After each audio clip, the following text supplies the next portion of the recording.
Chapter 41. It's been 2 days since I tried to heal the pup, but I'm still paying the price for my arrogance. It seems like I haven't suffered any permanent damage physically. At first, I couldn't even raise my arm on the first day, but I can now walk again after 2 days. The bad news is even after 2 days of rest and meditation, I still cannot accumulate mana at the normal speed. So usually, I could refill my mana in 5 to 6 hours, but now, even though 2 days have passed, I could only collect as little as 25 mana. There is definitely a tiny improvement in my mana accumulation, because I was only able to accumulate 10 mana on the first day, but on the second day, I was able to accumulate 15 mana. I should not push my luck like this again. From now on, when I do experiments, I should think 1,000 times and then act. Barris seems to be getting better every day. He can now open his eyes, and today when I brought him food and water, he had the strength to get up and eat it. If we count the time I passed out after casting the spell, it's been 3 days for him, and it's normal for him to start recovering. I don't think he's out of danger yet. His body is beginning to get stronger, but I should cast a healing spell on him once more for him to fully recover. This healing spell is not really powerful enough to cure diseases. Barris is still shaking and has a palpably higher body temperature than other pups, which means his body is still fighting something. In the description of the spell, it clearly said that this was a spell that nourishes the body and strengthens the immune system, so he is most likely going to need a second booster shot. 3 days later, it's been almost a week, and I've fully recovered physically. When I woke up this morning, I realized that my mana was full, but with a difference. My mana capacity was increased by 10, and now my max mana is 75. When I realized that I was recovering, I did physical training for 1 to 2 hours to relieve the rawness of my body. I then went to the sparring area and was met with even more angry looks than before. Roderick must not have been idle all this time and praised me while slapping the squires with more hellish training. I could almost feel the punches they were throwing at me. After some thought, I decided not to spar today. 2 days later, I had a spar with Wyland. During this time, I didn't want another injury, so I decided to do fitness training instead of more strenuous physical activities, and today I also needed to put a healing spell on Barris. After 1 to 2 more hours of training, I went back to my room. I was exhausted and was going to rest for 4 to 5 hours after casting the spell, and if my mana collection had gone back to normal, my mana should have been full when I woke up. When I went to Barris, he opened his eyes and looked at me, but he seemed to want to go back to sleep right after. In the last 6 days, the energy and activity of Barris's body seemed to be decreasing, but the color of the short hairs that covered his body seemed to have revived, and his fever was decreasing. I slowly reached towards him and placed my hand lightly on his chest. Medinvita, nourish and strengthen the body. My hand glowed greenish like the previous time, and a warm feeling enveloped me, but unlike the last time, I did not feel a great weakness right after. The only thing I can count as a side effect was my mana flowing like water. This spell cost me exactly 60 mana. I found this healing spell much easier to understand than fire element spells, perhaps because healing is better suited to a druid than burning. I think so because I could bring ball spells to level 2 in almost all elements, but I could not make any progress in the fireball. It would not be right to call the level 2 ones a ball spell now. Earth and ice spells are now shard spells. Especially earth magic was very deadly. As I expected, ice magic was not bad either. They both have a good point and a bad point. Ice may be more fragile, but it is cheaper than earth. Shard magic as it is worth 10 mana, while earth shard spell is much more durable but more expensive at 15 mana. I don't have to think about adding a spin anymore. As soon as I cast both spells get a spin. The situation is somewhat similar in the lightning and wind elements. I can use both at a distance now, but the effect is decreasing so much that they turn into a complete waste of mana, so I decided to turn both into melee touch spells. Maybe because I don't spend mana to direct both of them away, or because of their close range, these spells are much cheaper than the others, both cost 5 mana. Last but not the least, I turned my water ball spell into a water jet. Of course, it's not strong enough to cut metal and will have difficulty penetrating even quality leather armor, but I think it shows promise. After creating a water ball, developing this spell was the easiest. I surrounded and pressured it with all my mana power. When it can't be compressed anymore, I create a small opening in the coating of the spell, in the direction I want to send, and with this pressure, water comes out and almost cuts like a knife. When I used this spell on a big tree, it couldn't cut it, but it shattered its bark and made a big gash in the tree.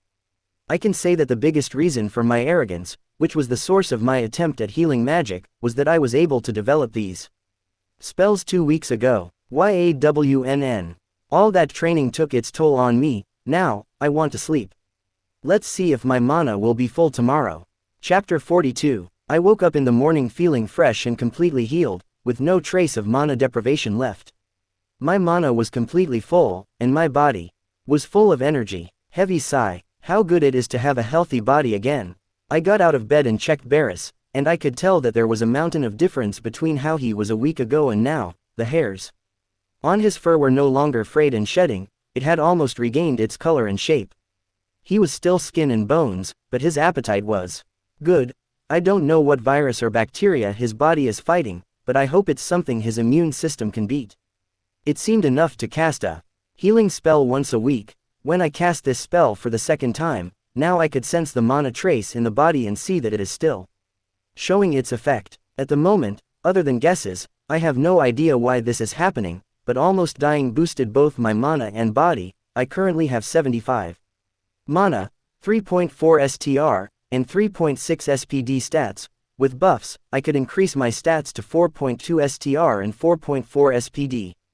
If I were to put forward a hypothesis, when I was still a level 2 druid, and I tried to cast a level 3 spell, much more mana than I could control entered my body and almost caused my death, but since I didn't die but lived, this excess mana caused my body and my mana heart to grow. I know very well that this time I was just lucky. This method cannot be used for training because you flip a coin between life and death each time.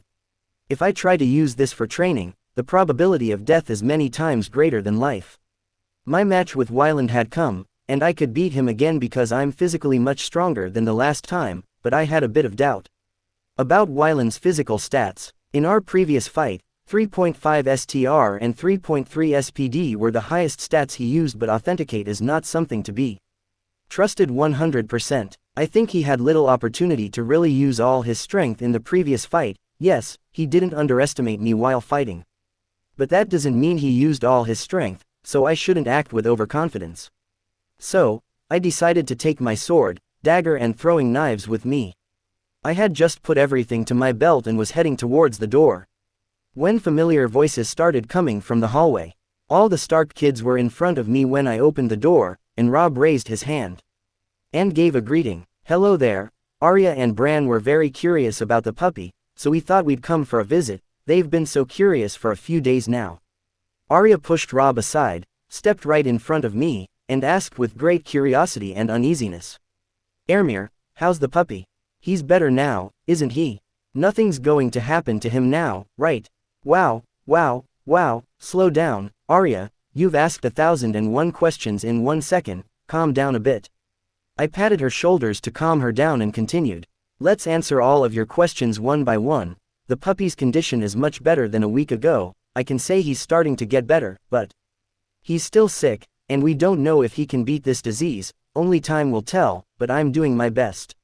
Arya and Bran were happy when they heard that the puppy was getting better, but learning about the possibility of him still getting sick made them a little nervous and unhappy. When I saw that they were upset, I immediately continued my speech. He's much better now, and he even got up and walked around today. Would you like to come in and play with the puppy? But you shouldn't force him if he doesn't want to move. If he doesn't want to play, it means he's tired and needs all the rest he can get. You know that, right? They began to shake their heads excitedly, and soon after, they burst into the room. I had a small room that became a bit cramped when 6 people entered. Even though we were children, Sansa was sitting in the chair by the table, watching the puppy with all her attention. Rob, John, and I were sitting on my bed watching Arya and Bran play with the pup on the floor. Rob turned to me and looked at the sword hanging from my belt. Were you going to go to practice? Something like that. I promised to have a match with one of the squires today. John asked, do we know the person you are going to fight? You've probably heard of him, even if you don't know him. I am going to fight with Mander Flant's eldest son, Wyland Flant. In an instant, their eyes opened wide, and John began to speak with great excitement and a little nervousness. "Isn't he like 15 or something? Why are you fighting someone so big?" Quote, "Actually, he is 14 days old, and I have already fought him before and even beat him. This will be a rematch for him." They both stood up excitedly, and Rob said, "Are you sure you are 9 days old? What kind of 9 days old can beat a 14 days old teenager? You don't even look like you're 9 days old anyway." He was right about that. The average height of 9 days old boys in the north was 1.3 meters, 4.2 feet, while I was 1.5 meters, 4.9 feet tall. He and John were 10 days old and 1.45 meters, 4.76 feet tall, and although they were a days older than me, they were 5 centimeters shorter. "Let's go and watch it, it could be an exciting match," said Arya. I had no idea when she came next to us and how long she had been listening to us, but she insisted to Rob that they had to go and watch the fight, and Rob could not resist and agreed. Chapter 43. We had left my room and were starting to make our way down the hall, but I noticed Sansa was beginning to fall behind, and it was clear from her face that she was hesitating about whether to come with us or not. "What's wrong, Sansa? Is there a problem? I don't think I should come with you." "Why is that? A lady has no business in a place like the sparring arena." This was Septa Mordane and Lady Caitlin talking. "Why do you think so?" Septa Mordane said that places like these were not fit for a lady, but wild and barbaric women would go to such places.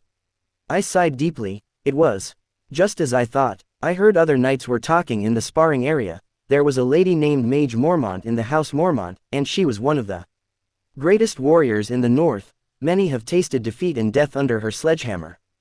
"Do you think Lady Mage Mormont is a savage and a barbarian?" "I don't know, but Septa said we shouldn't go against the teachings of the Seven and don't act like tree-worshipping wildling barbarians."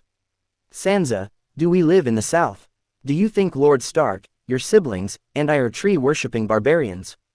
"Lady Caitlin may worship the Seven, but remember that you are a northern lady, and your father is the paramount of the north."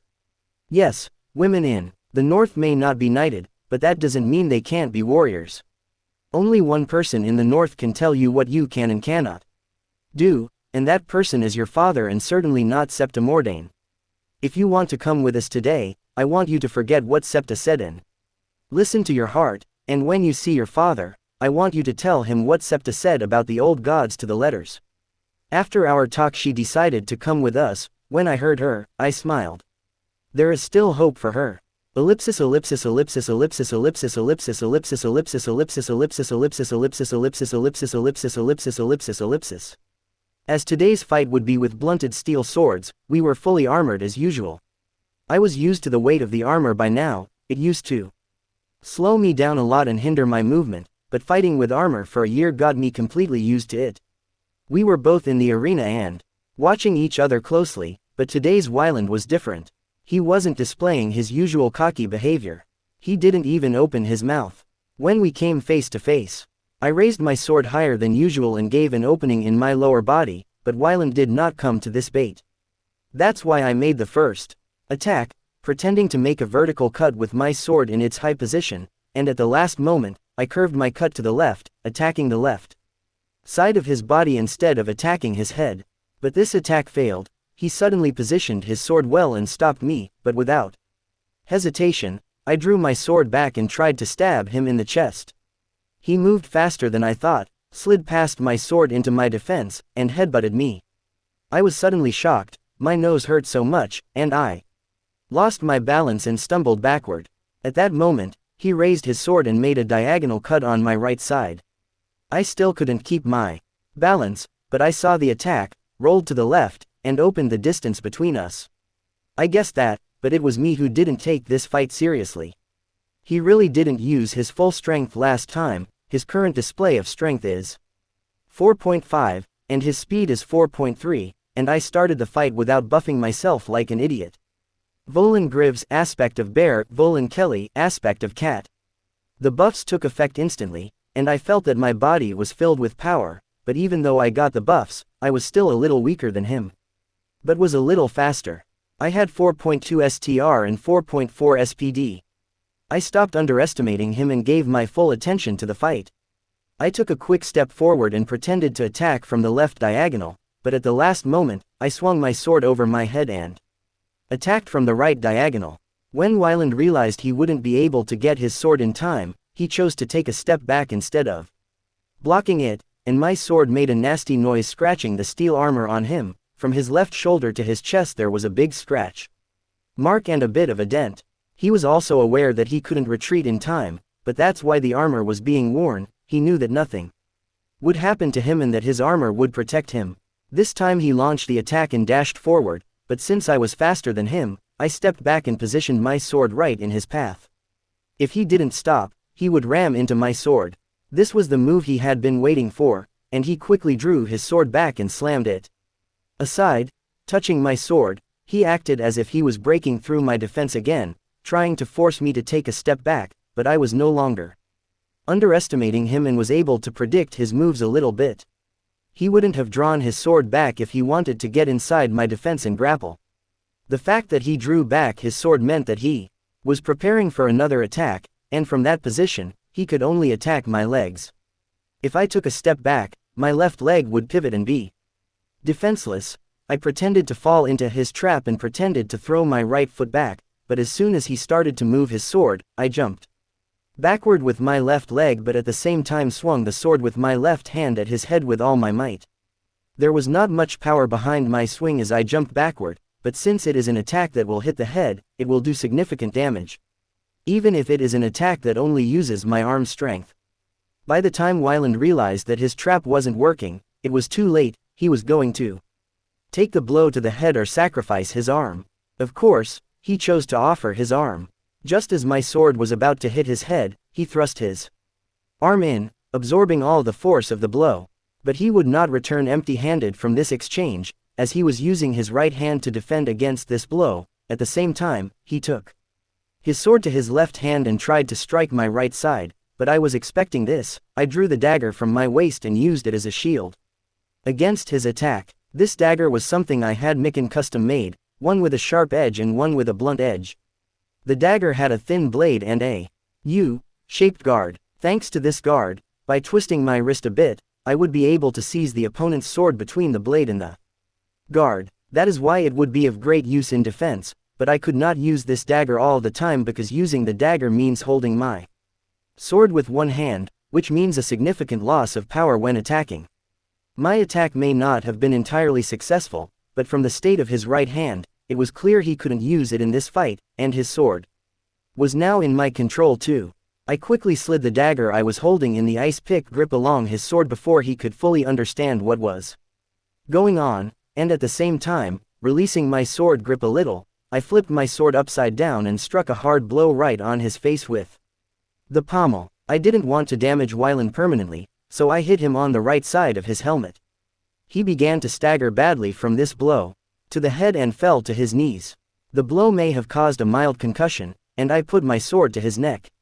This fight is over. There was a momentary deathly silence as I finished speaking, and then Arya and Bran started cheering. After their loud voices pierced the silence, everyone started talking among themselves and arguing about the fight. I extended my hand to Wyland, and he glared at me a little, but after a heavy sigh, he took my hand. Then I pulled him up and helped him stand up. The fact that he took my hand in front of everyone at that moment had two meanings. The first was that he had acknowledged my superiority. And the second was that there was no longer bad blood between us, and there was peace. Of course, that doesn't mean I could trust him fully. But as far as I knew, Wyland was a simple fellow or an Oscar-worthy actor, but what I sensed from this fight was that Wyland didn't care about anything but the sword. Thanks to my X5 skill, my understanding of the sword were getting deeper every day. It would not be a lie if I said that I had almost 15 years of experience thanks to this skill.